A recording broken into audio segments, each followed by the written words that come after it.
Swami ji, study ये कहती है कि आजकल सिजेरियन डिलीवरी के मामले बहुत ज़्यादा बढ़ गए, बहुत ज़्यादा ये मामले देखने को मिल रहे हैं। हर केस में मिलता है कि भाई सिजेरियन हुआ है। तो योगाभ्यास के जरिए स्वामी जी क्या कुछ ऐसा मुमकिन है कि नॉर्मल डिलीवरी करवाई जा सके? हर परिवार ये चाहता तो है कि नॉर्मल हो, लेकिन ऐसा हो नहीं पाता। हाँ, ये बात एकदम आपने ठीक पूछी। तो एक तो जो जैसे मीनाक्षी जी ने एक इतिहास बनाया कि जब वो प्रेग्नेंट थी तब प्रतिदिन योगाभ्यास करती थी। तो जो गर्भावस्था के दौरान प्रतिदिन योगाभ्यास करते हैं उनको नॉर्मल डिलीवरी होती है। गर्भावस्था के दौरान जो कम से कम रोज एक एक गिलास गाय का दूध पीते हैं या एक चम्मच घी खाते हैं उनकी डिलीवरी नॉर्मल होती है।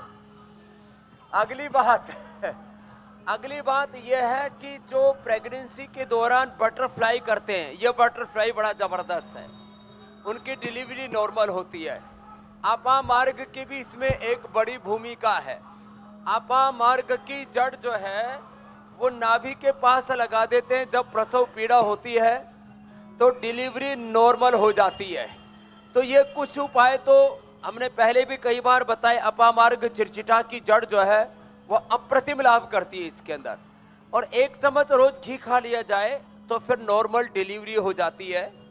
ये तो कुछ डिलीवरी के बारे में बात बताई, लेकिन जो बड़ा कारण है इनफर्टिलिटी का महिलाओं में वह है यूट्रस के फाइब्रोइड्स, ओवरी की cyst, polycystic ovaries, thyroid, obesity और हार्मोनल इम्बैलेंस और इरेगुलर जो पीरियड होते हैं। इसलिए मैंने प्रारंभ में ही कहा जो महिलाएं प्रतिदिन दशमूल का सेवन करेंगी, नारी कांति वटिया नारी कांति सिरप का सेवन करेंगी, जो महिलाएं प्रतिदिन हमारे साथ योगाभ्यास में मंडूकासन से लेकर के, ये मंडूकासन है, मंडूकासन से लेकर के और गोमुखासन तक और पवन मुक्तासन से लेकर के शीर्षासन, सर्वांगासन तक जो लेडीज करेंगी उनको यूट्रस, और इसमें कपालभाति साथ में कराते हैं, यूट्रस के फाइब्रोइड्स, ओवरी की सिस्ट, पॉलीसिस्टिक ओवरीज इससे ठीक हो जाती है, मंथली ठीक होता है।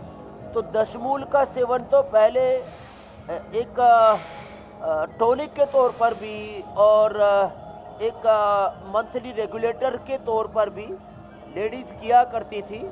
अब वो परंपरा थोड़ी सी कम हो गई, इसके लिए हम बता रहे वापस दशमूल का चाहे काढ़ा पियो या दशमूलारिष्ट पियो, लेडीज के लिए बहुत ज़रूरी। और थायराइड के लिए तो थायरोग्रिड, त्रिकुटा, बहेड़ा और साथ में ये सिंहासन है, ये ऊंचाई, ये ऊंचाई और सर्वांगासन, हलासन, और लेडीज के लिए तो बहुत ही महत्वपूर्ण है।